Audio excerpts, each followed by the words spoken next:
Assalamualaikum warahmatullahi wabarakatuh. Saya Muhammad Hanif dengan NIM 2210256 dengan Prodi Ilmu Pemerintahan dan dosen pengampu Pak Fahmi Amriko SHMH. Dan saya di sini akan mempresentasikan tugas UTS yang telah diberikan oleh Bapak Fahmi Amriko.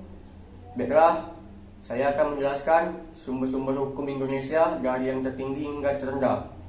Yang pertama, Undang-Undang Dasar 1945 merupakan segala induk dari peraturan perundang-undangan di Indonesia, merupakan hukum tertinggi di Indonesia dan segala peraturan dibuat tidak boleh bertentangan dengan Undang-Undang 1945. Ketetapan MPR tidak terdapat dalam Undang-Undang 1945. Namun berdasarkan surat Presiden yang ditunjukkan kepada DPR, peraturan perundangan salah satunya adalah keputusan MPRS, yaitu peraturan perundang-undangan yang dibuat berdasarkan pasal 2 Undang-Undang Dasar 1945. Istilah ketetapan itu sendiri baru dikenal pada sidang pertama MPRS yang didasarkan pada pasal 3 Undang-Undang 1945 yang menyatakan bahwa MPR bertugas untuk menetapkan undang-undang dan garis besar haluan negara.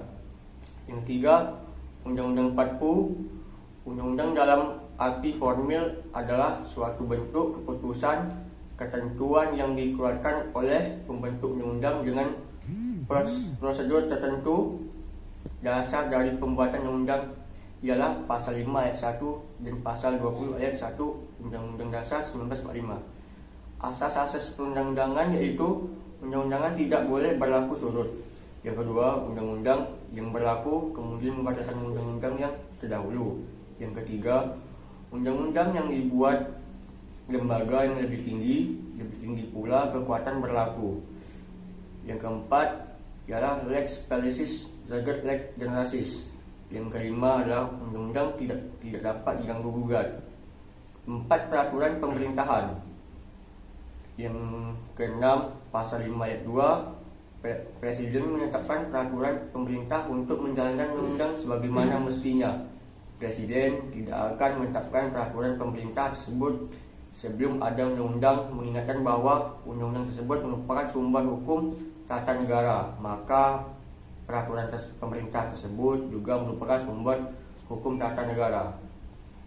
Yang kelima, keputusan negara. Keputusan Presiden pertama kalinya dikenal sebagai peraturan perundang-undangan berdasarkan surat Presiden yang ditunjukkan kepada DPR tanggal 20 Agustus 1959. Keputusan Presiden tersebut dimasuk ke dalam peraturan perundang-undangan guna melaksanakan peraturan Presiden maupun undang-undang di bidang pengangkatan dan pemberhentian, baik personalita, pegawai dan anggota DPR.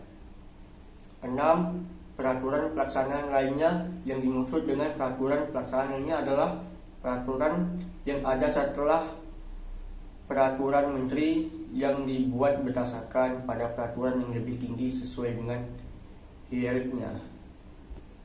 Yang ketujuh, konvensi sama dengan kebiasaan ketatanegaraan dengan adanya keyakinan hukum dari golongan atau orang-orang yang berkepentingan dan keyakinan tersebut membuat hal yang baik, dan karena adanya nilai-nilai yang baik dalam aturan tersebut maka harus ditaati. Yang berikutnya ialah definisi hukum. Hukum adalah undang-undang yang dibuat dan ditegakkan melalui lembaga sosial atau pemerintahan untuk mengatur perilaku masyarakat.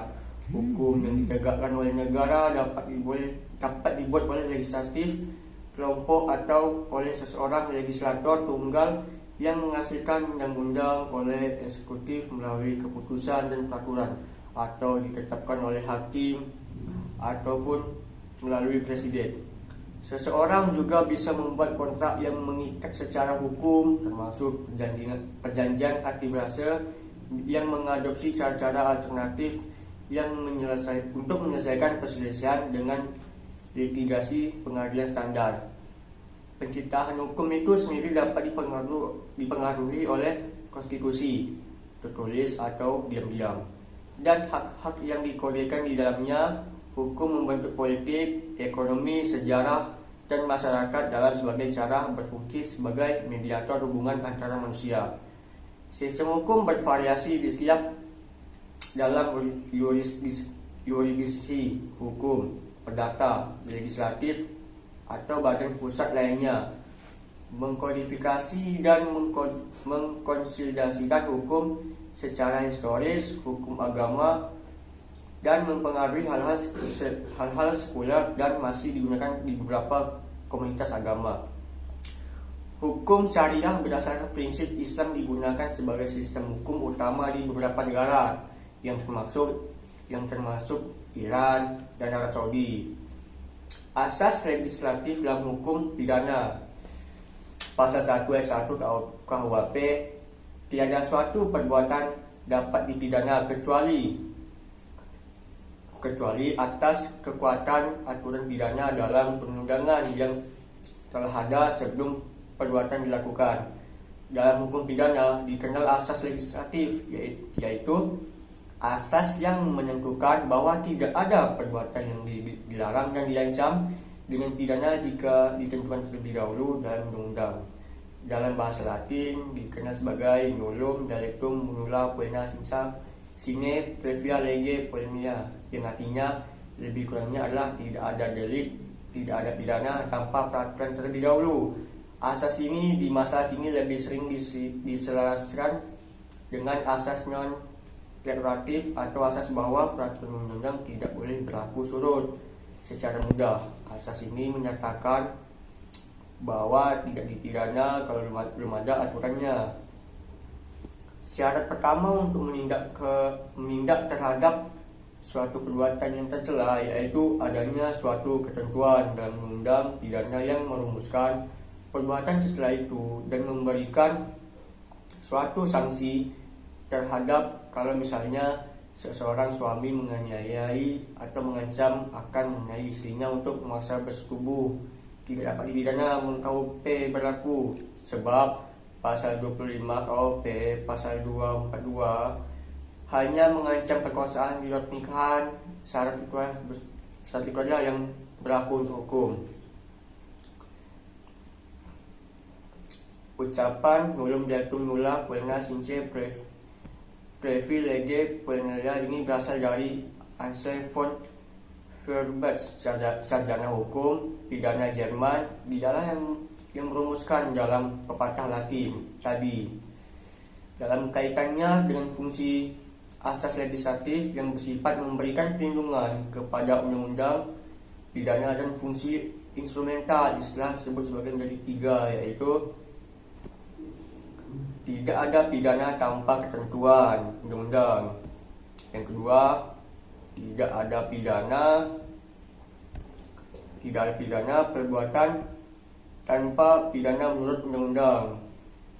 Yang ketiga, tidak ada pidana tanpa perbuatan pidana. Pasal 1 ayat 1 KUHP, dalam hubungan pidana Indonesia, asas legislatif diatur dengan jelas dengan pasal 1 ayat 1 KUHP yang menentukan bahwa suatu perbuatan tidak dapat dipidana kecuali berdasarkan kekuatan ketentuan undang-undang, hingga yang telah ada pasal 1 ayat 1 KUHP ini memuat 2 hal yang penting, yaitu pertama, perbuatan pidana harus ditentukan terlebih dahulu dalam perundangan. Kedua, perundangan harus ada sebelum terjadinya perbuatan pidana tersebut. Asas legislatif yang dia akui secara universal ialah banyak negara tersebut diatur kembali pada pasal 1 RUU KUHP, menunjukkan bahwa tidak ada orang pun dapat dipidana atau dikenakan tindakan kecuali perbuatan yang dilakukan telah ditetapkan sebagai tindakan pidana dalam peraturan.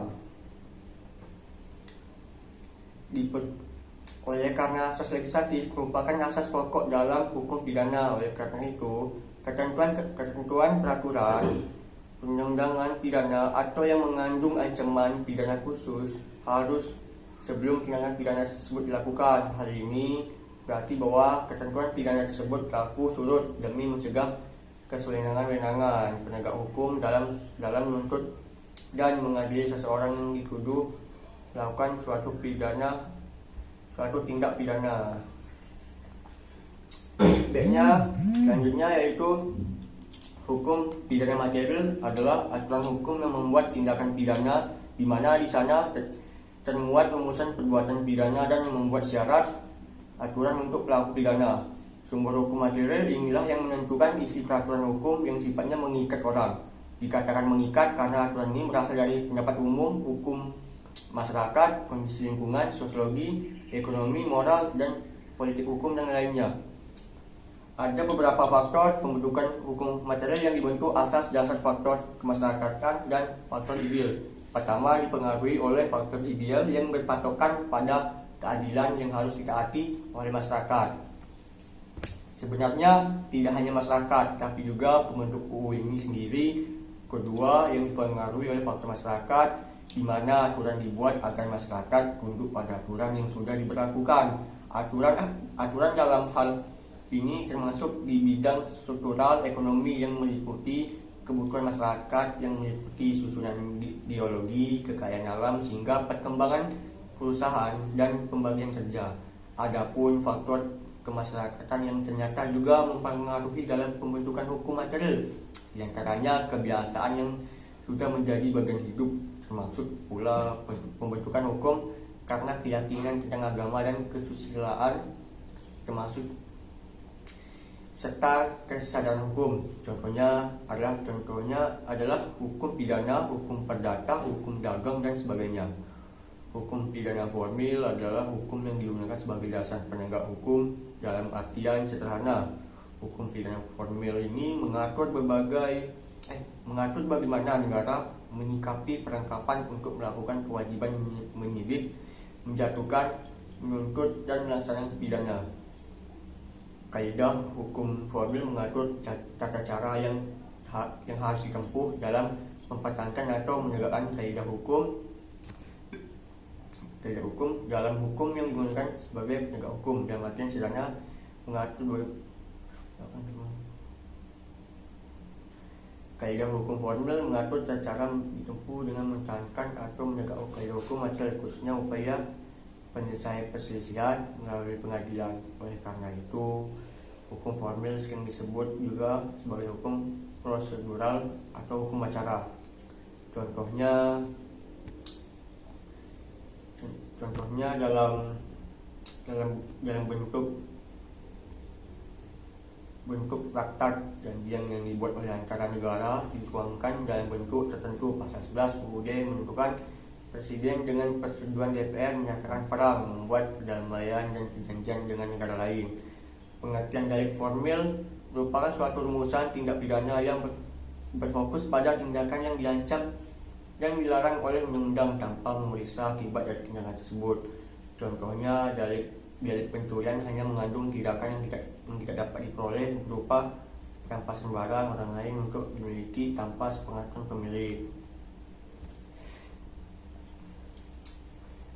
Pengertian delik material merupakan delik yang dianggap sudah lunas dengan timbulnya akibat diancam dilarang oleh undang-undang.